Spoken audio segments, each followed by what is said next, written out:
सियासत और सफारत कनात पसंद या रास्तबाज लोगों के लिए नहीं होती। मैंने उसे इत्तेफाक करते हुए कहा, ये शोबे दुनियादार लोगों के लिए हैं जो रातों रात दौलत, शोहरत और इक्तदार पर काबूस होने का आइडियल लेकर सारी उम्र जिद्दोजहद करते रहते हैं। तुम्हारे लिए मिशिगन यूनिवर्सिटी एक बेहतर जगह थी।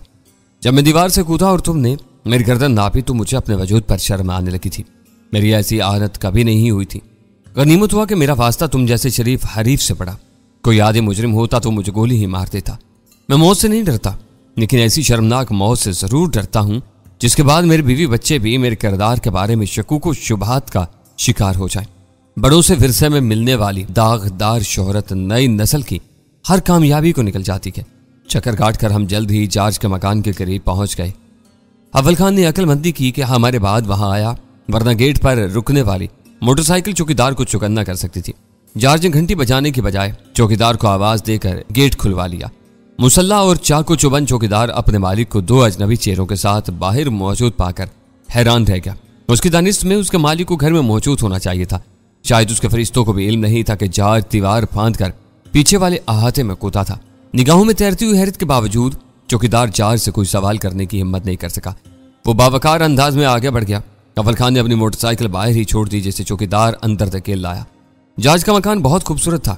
लान में जा बजा बनी हुई क्यारियों और बेशुमार गमलों में खिले हुए रंगारंग मौसमी फूल खूब बहार दे रहे थे। बरामदे में वाक़ दाखिली दरवाजा बंद था। शायद उसकी बीवी पिछले हिस्से में उसकी वापसी का इंतजार कर रही थी। जॉर्ज ने हमें बरामदे में पड़ी हुई बेद की आराम से कुर्सियों पर बिठाया और खुद दरवाजे पर दस्तक देने के बजाय बरामदे से उतरकर घर के पिछले हिस्से की तरफ चल दिया। इस वक्त जॉर्ज की नीयत में फतूर आ जाए तो हम लोग बहुत आसानी से मार लिए जाएंगे। अव्वल खान ने धीरे से कहा। वो खाइफ नहीं था, लेकिन बहुत ज्यादा मुतमईन भी नहीं था। मुझे उससे किसी गड़बड़ की उम्मीद नहीं है, लेकिन फिर भी इसकी वापसी तक हमें होशियार रहना चाहिए। सितारे साथ न दे रहे हों तो साया भी जमीन से उठकर हमलावर होता हुआ महसूस होने लगता है। बज़ाहिर हम दोनों कुर्सियों पर विराजमान थे, लेकिन हमारी बेचैन नजरें मुसलसल चारों तरफ घूम रही थी।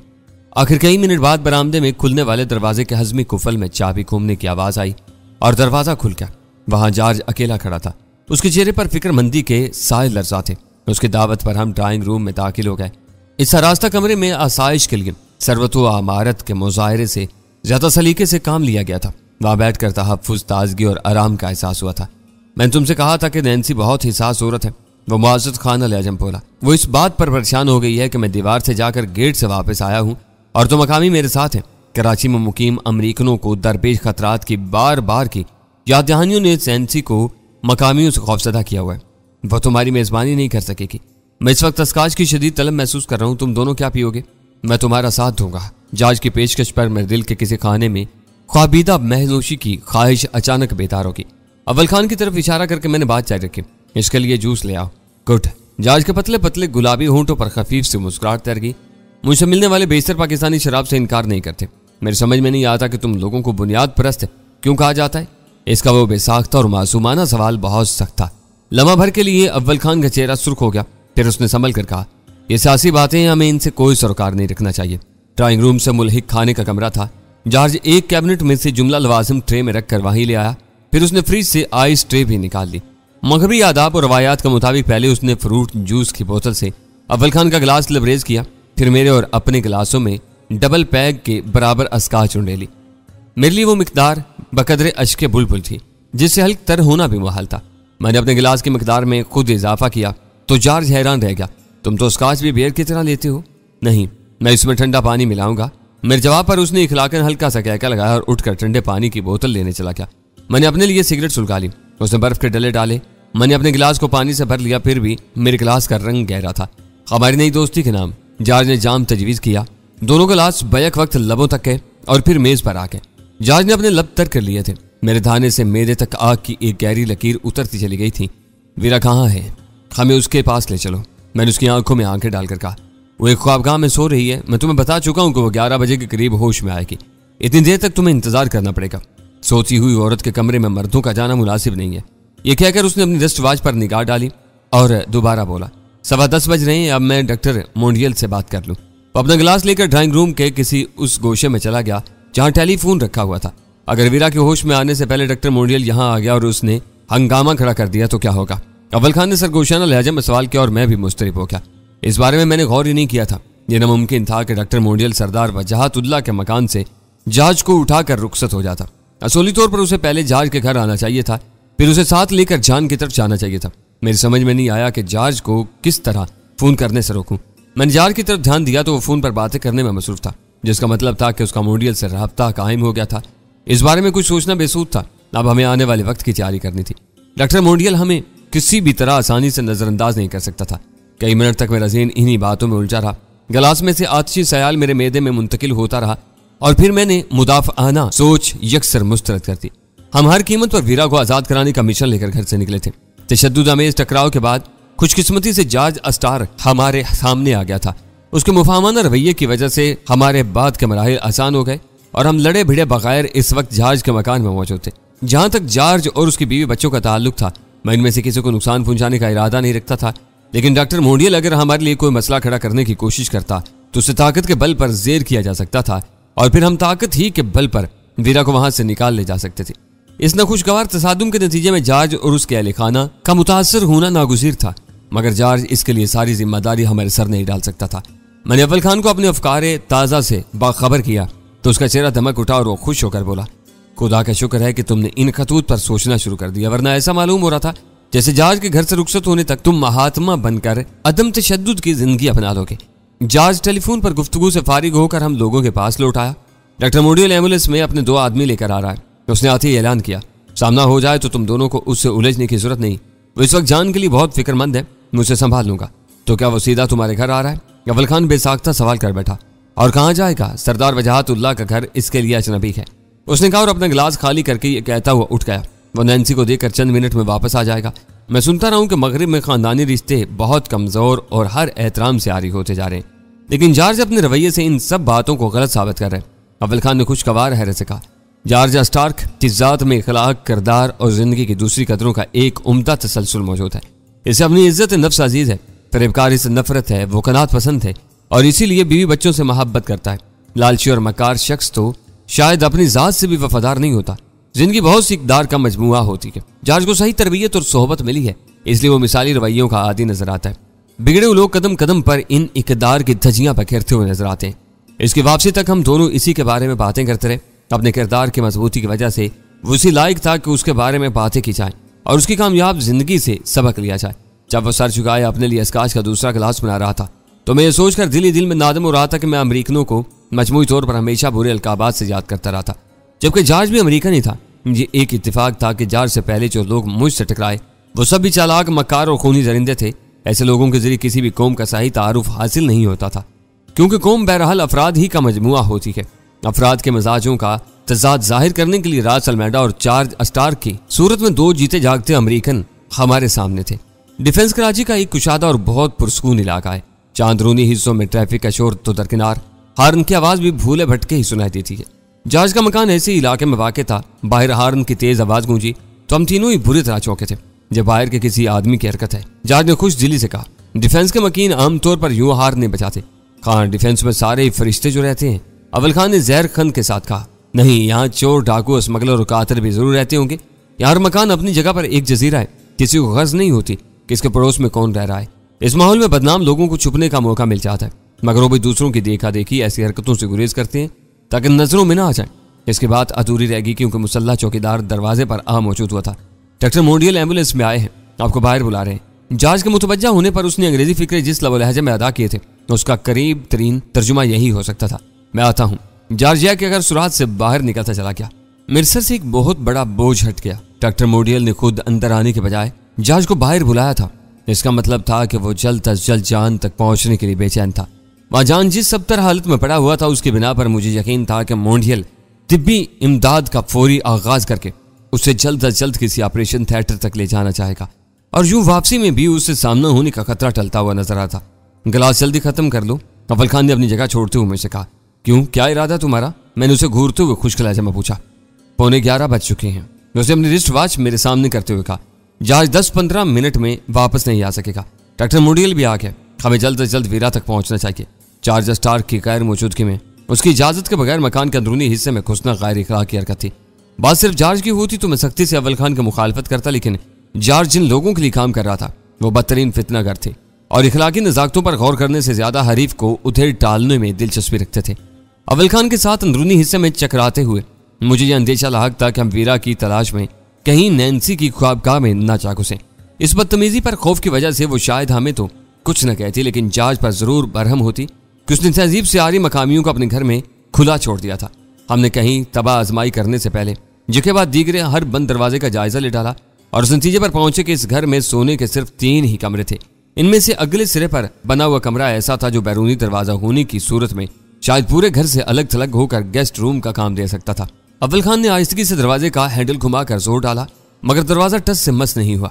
अव्वल खान ने दरवाजे के ऊपरी और निचले हिस्से पर दबाव डाला तो वो अपनी जगह से हिलते हुए महसूस हुआ। इसका मतलब था कि वो दरवाजा अंदर से बुलेट नहीं था बल्कि बाहर से मुकफ्फल किया गया था। नैन्सी या बच्चे के ज़ेरे इस्तेमाल होने की सूरत में वो दरवाजा बुलेट होना चाहिए था। जहाज की बाहर मौजूदगी में दरवाजा मुकफ्फल होने का कोई जवाब नहीं था। लाजमी तौर पर बेहोश वीरा को इसी कमरे में रखा गया था। अव्वल खान पंजों के बल चलता हुआ कहीं गायब हो गया। चंद मिनट बाद वो वापस आया तो उसके पास मोटे और पतले कई तार के टुकड़े मौजूद थे जो उसने मेरे हवाले कर दिए। इसके सरकत पर मैं मुस्कुरा कर रह गया और फौरन इन तार की मदद से ताला खोलने की कोशिश करने लगा। नकबजनी को मैंने कभी भी पेशे के तौर पर नहीं अपनाया था, लेकिन मुख्तलिफ किस्म के पेचीदा तालों को खोलना हमेशा मेरा शौक रहा था। 1.5 लीवर वाला वो हजमी कुफल सिर्फ नुमाइशी था। तीसरी कोशिश में ताला खुल गया। दरवाजा खोलकर हम दोनों फुर्ती से अंदर घुसे। सामने मसहरी पर कोई नाजुक सा वजूद चादर में लिपटा सो रहा था।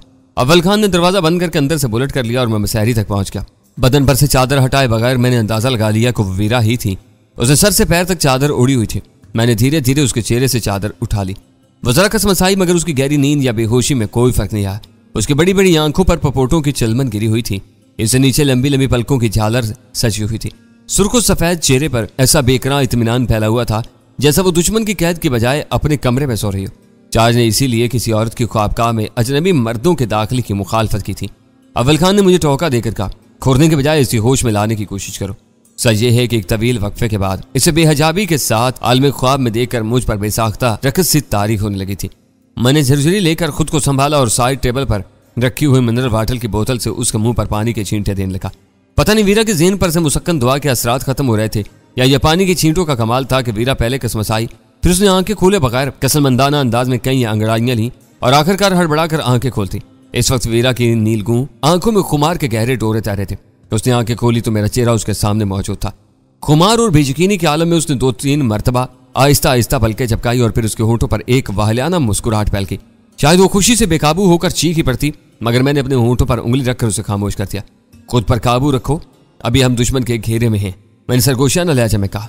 वो उछलकर बिस्तर से नीचे उतरी और मेरे सीने से लिपट गई। वो इसका बेसाख्ता रद्दअमल था जिसे अपनायत फूट रही थी। फरते जज्बात या फिर मुसक्कन दवा के असरात से उसका बदन होले होले कपकपा रहा था। इसी आलम में उसने अव्वल खान को देखा और फिर मेरी बाहों से निकलकर उससे बगल की रोकी। इस नागहानी उफ्ताद पर अव्वल खान के फरिश्ते कूच करके वो बौखलाकर अपने दोनों हाथ वीरा के सर पर फेरने लगा और फिर आहिस्तेगी से उसे अपने बदन से अलग कर दिया। इस बार मुझे यकीन नहीं था कि कोई मेरी मदद के लिए पहुंच सकेगा। वो खुशी से भराई हुई आवाज में बोली, मेरे सिगरेट पीने की एक सादा सी ख्वाहिश ने मुझे मौत के दहाने में पहुंचा दिया था, मगर मैं अपने किए की सजा भुगतने के लिए तैयार थी। क्या इन्होंने तुमको भी पकड़कर यहाँ कैद कर दिया? औरत, मैं धीमे से कुर रहा, होश की बातें करो, कहती होते तो हम दोनों भी तुम्हारी तरह इंटरगफील पड़े होते। ऐसे मनहूस कलमात मुंह से मत निकालो और भागने की जारी करो। वीरा इस वक्त भी इसी जीन्स और जैकेट में मलबूस थी जो वह अपने अगवा के वक्त पहने हुए थे। हम लोग इस वक्त कहाँ हैं? वीरा ने इधर उधर नजरें दौड़ाते हुए पूछा, फिर कहा, मालूम होता है कि जान मुझे नशा आवर दवा देता रहा है।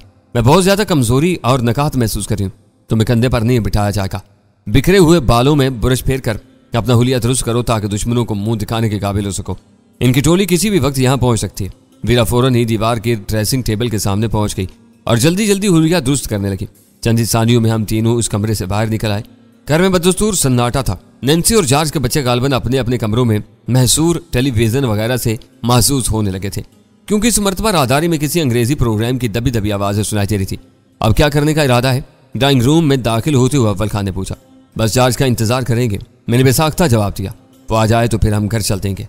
इस चक्कर में मत पड़ो, पता नहीं डॉक्टर मोडियल क्या गुल खिला बैठे। इस वक्त मैदान साफ है, खामोशी से निकल चलो। तुम पर मुरव्वत का ऐसा ही दौरा पड़ गया है तो बाद में फोन करके जॉर्ज से मुआवजत कर लेना। अब तक इसका नंबर भी ऑब्जर्वेशन रिकॉर्ड का एक हिस्सा बन चुका होगा। घर से दोबारा बात नहीं हुई। पता नहीं जान ने 10 बजे वहां फोन किया था या नहीं। मैंने कहा जरूर किया होगा, वो जुबान से कुछ भी कहता रहो, इसके लिए रास अलमेडा बहुत अहम है। गजाला या सुल्तान शाह से बात होने के बाद ही वो सनी से मुलाकात के लिए निकला होगा और जॉर्ज का नंबर रिकॉर्ड पर आ गया होगा। जो कुछ करना है जल्दी करो। पूरे पस मंजर से लाइल्मी के बावजूद वीरा को अंदाजा हो गया कि हमारे लिए वक्त सबसे ज्यादा अहम था। वक्त खो देने के बाद हम अफसोस के सिवा और कुछ भी नहीं कर सकते थे। हम जॉर्ज की वापसी का इंतजार किए बगैर खामोशी से वहां से निकल भागते, जो जॉर्ज से हमारे आइंदा ताल्लुकात बिगड़ सकते थे। लेकिन हमारा हिफाजत से निकल जाना यकीन था। अगर हम वहां रुकते और जॉर्ज के साथ डॉक्टर मोडियल आकर कोई हंगामा खड़ा कर देता तो सब कुछ खतरे में पड़ जाता। मुश्किल ये थी कि इस वक्त सवारी के नाम पर हमारे पास सिर्फ एक मोटरसाइकिल थी। इस वक्त मुझे एक बात की खलीज थी कि खुशगवार माहौल में काफी देर तक एक साथ रहने के बावजूद मैं जॉर्ज अस्टार्स से नीलोर बॉम्बे के बारे में एक लफ्ज भी नहीं पूछ सका था। मैंने चंद सेकंड में वहां से फौरन निकल जाने का फैसला कर लिया और फिर हम तीनों बरामदे में निकल आए। जॉर्ज के मुसल्ला चौकीदार ने हम तीनों को हैरत से देखा और पूछा, साहब जा रहे हो? हाँ, हो सकता है कि जॉर्ज को वापसी में देर हो जाए, हम ज्यादा देर तक नहीं रुक सकते। चौकीदार की आंखों में शकूक शुबहात की वाज़ेह झलकियां नजर आ रही थी, मगर वो मजबूर था। तो उसका मालिक हम लोगों पर एतमाद करके हमें घर में छोड़कर गया था। अगर हम वीरा को अपने साथ ले जा रहे थे तो वो कुछ भी नहीं कर सकता था। तुम तीनों इस मोटरसाइकिल पर ही जाओगे? उसने हैरत से पूछा। इस वक्त तक अव्वल खान मोटरसाइकिल गेट से बाहर ले जाकर इंजन स्टार्ट कर चुका था। चौकीदार ने मजीद कहा, साहब पिछली गली में गया है, वो बस वापस आता ही होगा, इसका इंतजार कर लो, तो वो तुम्हें गाड़ी दे देगा। हमें कहीं जाने की जल्दी है, जॉर्ज को मालूम है। इससे हैरानों परेशान छोड़कर हम बाहर आ गए। शायद हम तीनों ही मोटरसाइकिल चला सकते थे, लेकिन इसका तजर्बा किसी को नहीं था। और फिर 3 सवारियों के साथ ये मामला और भी दुश्वार नजर आता। बाहर निकलते वीरा अव्वल खान के पीछे चिपक कर बैठी। तो अभी तक क्या, तुम पीछे बैठो, वो बुखला कर बोला। इस तरह तो मैं कहीं हादसा कर बैठूंगा, मुझे चक्कर आ रहे हैं, पीछे से मैं कहीं लुढ़क जाऊंगी, बीच में तुम दोनों का सहारा रहेगा। वो बड़ी इम्काना सूरत हाल थी। एक मरतबा बाहर आ जाने के बाद हमारे पास बिल्कुल वक्त नहीं था। किसी भी लम्हे डॉक्टर मोडियल अपनी एम्बुलेंस समेत गली में नमूदार हो सकता था। मैंने वीरा को जबरदस्ती उतारा, उसकी जगह खुद संभाली और वो बुड़बुड़ाती हुई मेरे पीछे बैठ गई। उसने दोनों हाथ डालकर मेरी कमर मजबूती से कस ली थी ताकि गिरे तो मुझे साथ लेकर ही गिरे। अव्वल खान ने गियर डालकर एक झटके से मोटरसाइकिल चला दी। वो पहला झटका उसके अनाड़ीपन का खुला सबूत था। हमारी मोटरसाइकिल चंद गज भी नहीं गई होगी कि सामने से ऊंची और बंद बाड़ी वाली एक सफेद एम्बुलेंस गली में मुड़ती हुई नजर आई और अव्वल खान के हाथ पैर फूल गए। वो आ गए और अब हमें कुचलते थे। अव्वल खान हज़ियानी अंदाज में बोला। इस वक्त तक वीरा को एम्बुलेंस के बारे में कुछ पता नहीं था। चंद सानियों में वो देव हैकल एम्बुलेंस इस गली में घूम चुकी थी। मुड़ते हुए उसकी रफ्तार सुस्त थी। जो ही उसका जाविया सीधा हुआ, हम तीनों एम्बुलेंस की हेडलाइट्स की रोशनी में नहा गए। इस तेज रोशनी के रेले में मोटरसाइकिल की मस्कीन सी हेडलाइट अपना वजूद खो बैठी थी। यूटर्न लेकर मोटरसाइकिल पूरी रफ्तार से दौड़ा। तो शायद इन्होंने हमें देख लिया है। मेरा फिक्रा मुकम्मल होने से पहले ही अव्वल खान ने यूटर्न लेने की कोशिश कर डाली। रफ्तार कम होने की वजह से मोटरसाइकिल बुरी तरह डगमगाई। वीरा खल्क से एक सुरीली सी बेसाख्ता आवाज बुलंद हुई और फिर मोटरसाइकिल वापस छोड़ने लगी। जॉर्ज के मकान के सामने से गुजरते हुए मैंने देखा कि चौकीदार इस वक्त भी जैली खिड़की खोले खड़ा था। वो मोटरसाइकिल बनाने वालों ने कभी सोचा ही नहीं होगा कि कभी इस नन्ही सी जान पर 3 आदमी सवार होकर मौत के धाने से फरार होने की कोशिश करेंगे। तंग नशिस्त पर हम तीनों झोंकों की तरह एक दूसरे से चिपके बैठे थे। अव्वल खान हमारे दबाव की वजह से जुज़वी तौर पर पेट्रोल की टंकी पर जा पड़ा था। अव्वल खान ने शायद एक ही मरतबा में पूरा थ्रोटल लीवर खींच लिया था। मोटरसाइकिल की रफ्तार लम्हा बलमा तेज हो रही थी, लेकिन इंजन की आवाज से जाहिर हो रहा था कि खुले रास्तों पर वो एम्बुलेंस की बर्क रफ्तारी का मुकाबला नहीं कर सकेगा। मैंने सर घुमाकर देखा तो एम्बुलेंस शायद जॉर्ज के गेट पर रुकी हुई थी, मगर उसके हेडलैम्प से बदस्तूर रोशन थे। मामला सिर्फ जॉर्ज का होता तो वो शायद बात को संभाल लेता, मगर वहां सारी जिम्मेदारी चौकीदार के सर पर आ पड़ी थी। चौकीदार हमारे अचानक फरार के बारे में जॉर्ज को जो कुछ बता रहा होगा तो डॉक्टर मोडियल भी सुन रहा होगा।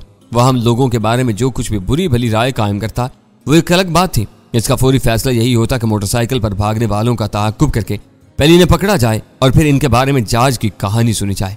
मोटरसाइकिल किसी भी पतली गली में लेते चले जाओ जहां एम्बुलेंस हमारा पीछा न कर सके।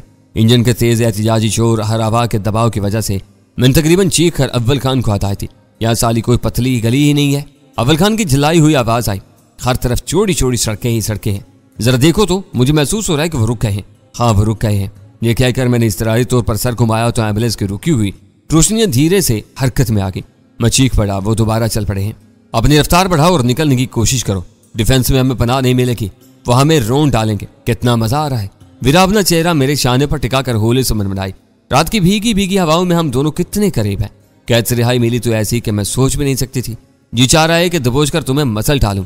इन अल्फाज के साथ ही मेरी कमर पर उसके हाथों की गिरफ्त सख्त हो गई। वीरा की बच्ची, मैं बिख्तियार बरस पड़ा। होश में रहो, मेरा दम घुट जाएगा। तुम्हें यह एहसास भी नहीं कि हम किस कदर खतरनाक पोजीशन में।